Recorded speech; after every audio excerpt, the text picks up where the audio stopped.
Kung surprise witness si Madriaga, ba't nilabas nila?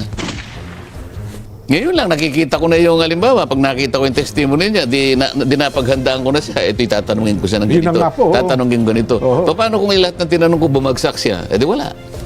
Oo. Kaya nga yung piskal, sasabihin niya lang, oh, ikaw ba si Madriaga? Opo.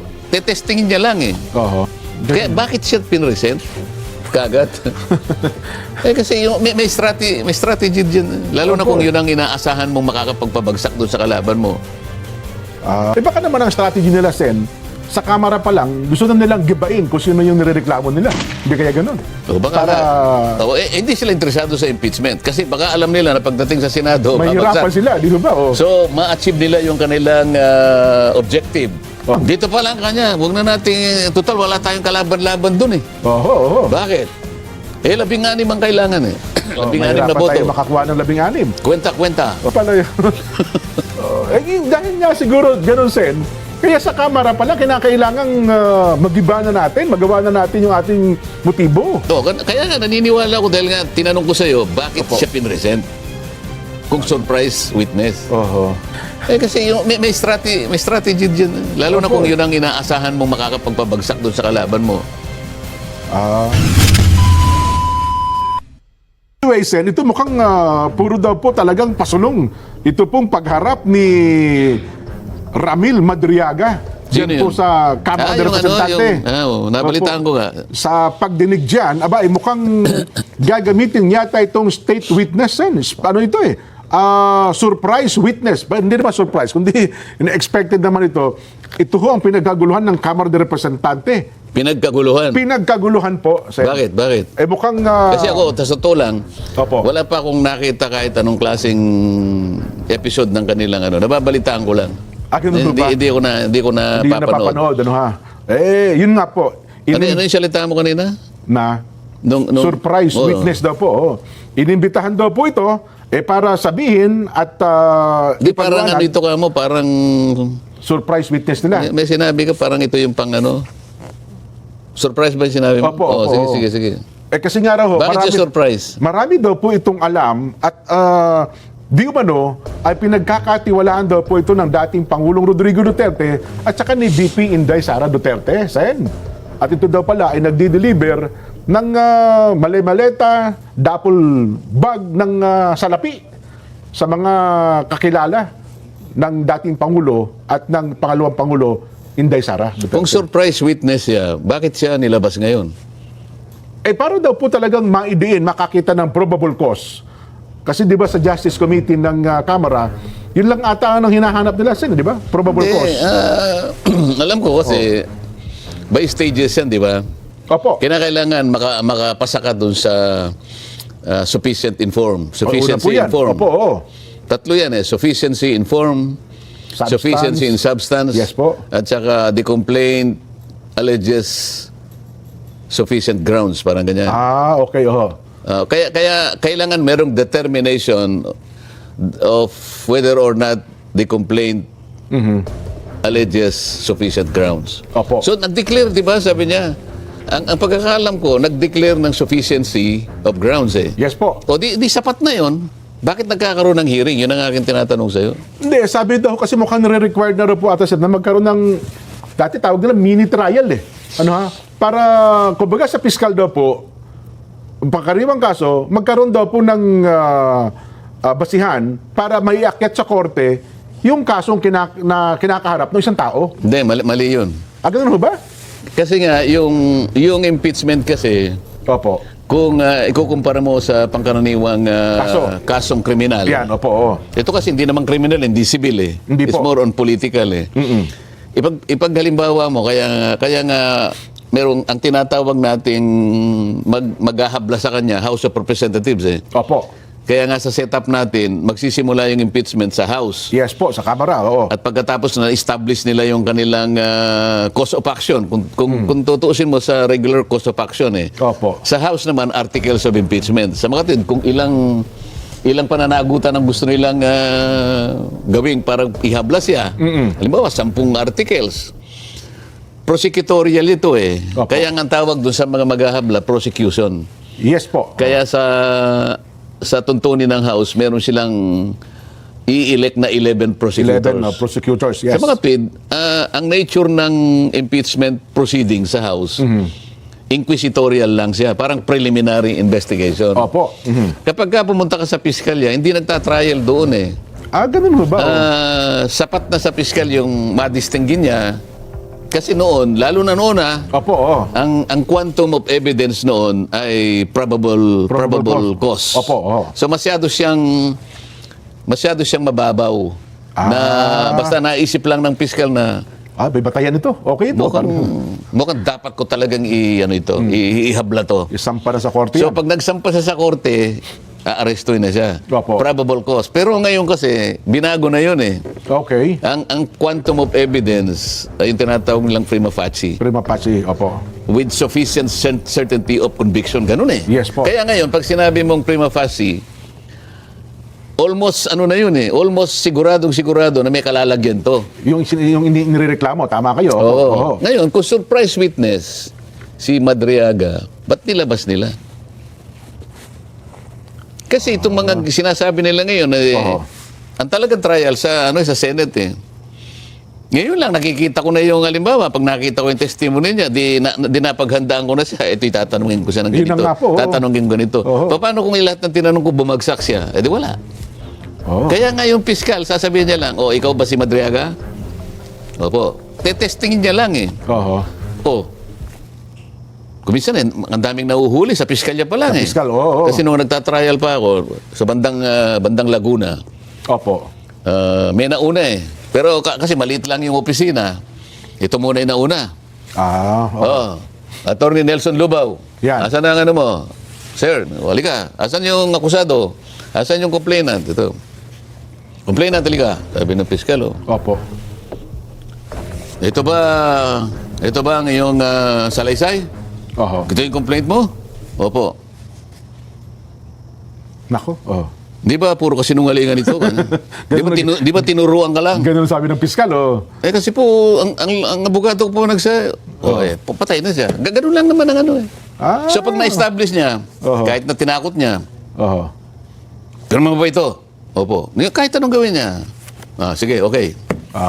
Pero hindi siya magta-trial na iisa-isahin mo ng ganyan na wala. Kasi kahit na iminamatwid nila na kasi may nakalagay sa amin dito na mag-hearing kami. Yes po, yun daw eh. Yung hearing na yon sa aking opinion, dahil nga nahangga ka lang sa preliminary investigation, hindi ka magta-trial because ang trial proper sa Senado pa rin. Yes po. Kahit nasabihin mo pang merong hearing dyan, yung hearing sapat lamang hanggang sa hangganan ng preliminary investigation.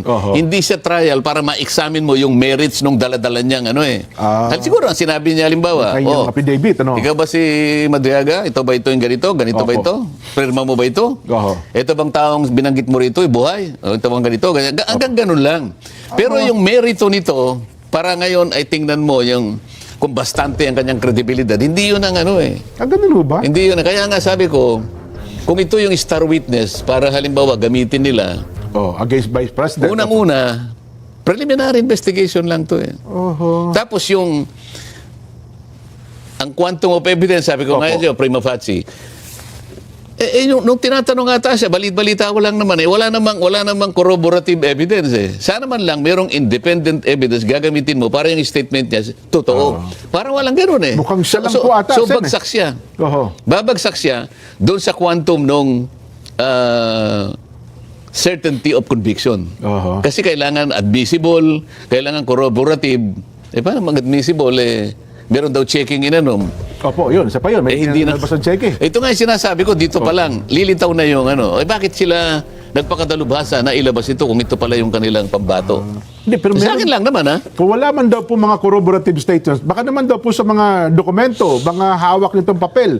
Kasi mukhang maglalabas daw po siya ng ng bank statement. Naglabas daw po siya ng waiver para makita ang kanyang mga record sa bangko. Hindi nga ganun ang tuntunin eh. Ganun ba? Kahit na sabihin pa nilang nakalagay sa rule namin kasi hearing o kaya trial. Opo. Pag binangga mo yung tuntunin na yun sa liwanag ng Constitution, hindi kasali doon eh. Ang merong trial, ang trial sa sa Senado talaga dapat, Senate court So, yung bahagi na yun Kasi, boss, sa kanya, ito yung aming tuntunin eh. Pero yung bahagi na yan, unconstitutional yan. May bahagi dyan na salig sa kasaligang pero yung kung magta-trial ka, hindi sinasabing ikaw magta-trial. Ilang masasabi ko doon. Aba, ang problema, At saka dapat susuriin mo, yun bang mga sasabihin niya? Toho. Yun ba ay patungkol doon sa mga naka-identify yung mga yung culpable violation of the Constitution? Yes po, oo. Kasi yung mga Baka complaints, naman hindi babagsak doon. So dapat piliin mo lang alin doon sa pinagsasabi mo ang pwedeng mag-qualify na impeachable offense. Hindi lahat naman ng offense kasi impeachable eh. Nako. Identified lahat yun, di ba? Pero may bigat ba yung kasi may ito pala si Madriaga, may kasong kinakaharap pala ito sen eh. 2 kaso ng kidnapping ito eh at nakakulong pala ito. Sabi nila kahit na ikaw ay masamang tao, may record ka, katanggap-tanggap pa rin naman ang iyong mga sinasabi at pinapahayag sa ganitong klase ng mga paratang. Pwede naman yun. Wala Opo. namang parang selective ka. Yes po, oo. Basta meron kang kakayahang tumestigo. Kaya lang yung credibility mo ang problema kung sakasakali. Okay. Mabuti pa basahin natin yung quantum of evidence Jen. Opo. Kasi noong July 16, 2024, so 2 years ago pa lang ito, dito binago yung sinasabi ko sa yung level of evidence na kakailangan ng piskal para siya makapaghain ng opo. akusasyon. Sa bagong DOJ Secretary niya. Oo, ngayon, quantum of evidence, ginawa na Section 5 nung kanilang Department Order, Department Circular Number 015. Opo. So, July 16, 2024, binago na, no? Ang sabi nila, the quantum of evidence for preliminary investigation and inquest proceedings Opo.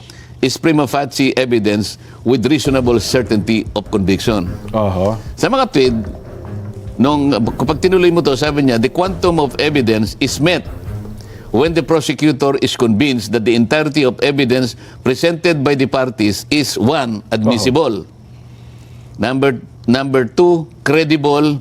C, capable of being preserved and presented to establish all the elements of the crime or offense. So dito siya ngayon susuriin. Ayun. Sa 3 parametro na to. Kung halimbawa hindi siya credible, bagsak na siya. Kaya bakit siya pinresent? Kagat. Kasi may strategy dyan. Lalo na kung yun ang inaasahan mong makakapagpabagsak doon sa kalaban mo. Baka naman ang strategy nila, Sen, sa kamera pa lang, gusto na nilang gibain kung sino yung nirereklamo nila. Hindi kaya ganun. Hindi sila interesado sa impeachment. Kasi baka alam nila na pagdating sa Senado, mahirapan sila, di ba? So, ma-achieve nila yung kanilang objective. Sa kamera pa lang. Dito pa lang kanya. Huwag na natin, total wala tayong kalaban-laban dun eh. Bakit? 16 ang kailangan eh. 16 na boto. Tayo makakuha ng 16. Kwenta. Bakit tayo mahihirapan? Kwentahin mo nga. Opo. Bakit sila mahihirapan? Mas marami. Kung 16 mo ba kailangan boto nila? 16. 16. 15 sila ngayon eh. Yung sa minority, siyam. Ayan. So 15 plus 9, 24. O 15 sila, kukuha lang sila ng isa sa amin. Doon sa 15, hindi mo rin masiguro. Baka meron pang, hindi mo, may makuha pa yung kabila doon eh. Di ba? Hindi, ako sa kwenta ko kasi, 4 doon sa 15, re-electionist. Okay. So, halimbawa, huwag na natin ang mga pangalan ha. Opo. Kung re-electionist ka, mabigat ang laban mo sa 2028. At ikaw ay hindi kumampi sa Vice President. Sinasakripisyo mo yung boto sa Mindanao. Yung political career mo sa Visayas sa Mindanao. Kalahati yun. 4 yun. So, 15 less 4, 11. Yes po. Hindi, kailangan kumuha tayo sa kabila. Ayan, Kaya natin takutin yung yung 3. Kunyari nakakuha ng 3. 11 plus 3. 14. 14 pa rin. Kulang pa rin, ano? Parang hirap nga tayo. Pero teka, yung... teka muna, meron nga dyan, may magagraduate, 2 Opo. Yung isa taga Mindanao eh. Paano? Okay. Yung isa naman, yung kapatid niya, baka yun ang kakandidato. So pagka bumoto siya ng laban. Paano yung kapatid ko? Baka hindi... Hindi man. Sa bali, actually, yung potential na mawawala, 5 hindi 4 eh. So, mahirap talaga makakuha ng... pero teka lang, minus... Yun bang hindi dumadalo sa hearing? Absent siya nung araw na yun? O kaya nung... hindi rin siya bumoto. Ganun ho ba? Oo, hindi Pero ba, ang basihan pala, 24 ang pa rin po. pinag-uusapan, boboto 16 for conviction. Ganon, Oo. oo. Eh wala siya, paano siyang boboto sa pag 16? Hindi ba magiging bilang nun? Dapat 23 na lang kasi, halimbawa, si Bato, Sen, Oo. laging wala eh. Oo, paano siyang boboto sa 16? Wala nga siya. So hindi na ang basihan mo 23. Hindi. Hindi, 24 pa rin talaga ang basihan mo. 24 pa rin. Ayun pala yun. Dahil nga siguro ganun, Sen, kaya sa Kamara pala kinakailangang magiba na natin, magawa na natin yung ating motibo. Oo, kaya nga naniniwala ko dahil nga tinanong ko sa iyo, bakit Opo. siya pinresent? Kung surprise witness. Oho. Kasi sabi niya, kasi ito na lang ang pag-asa natin eh. Halimbawa ganun eh. Oho. Doon wala tayong pag-asa. So dito man lang Sa makaano tayo. Kamara pa lang, oo. Ayan. Mabigat ang laban nga pala, no? Mm.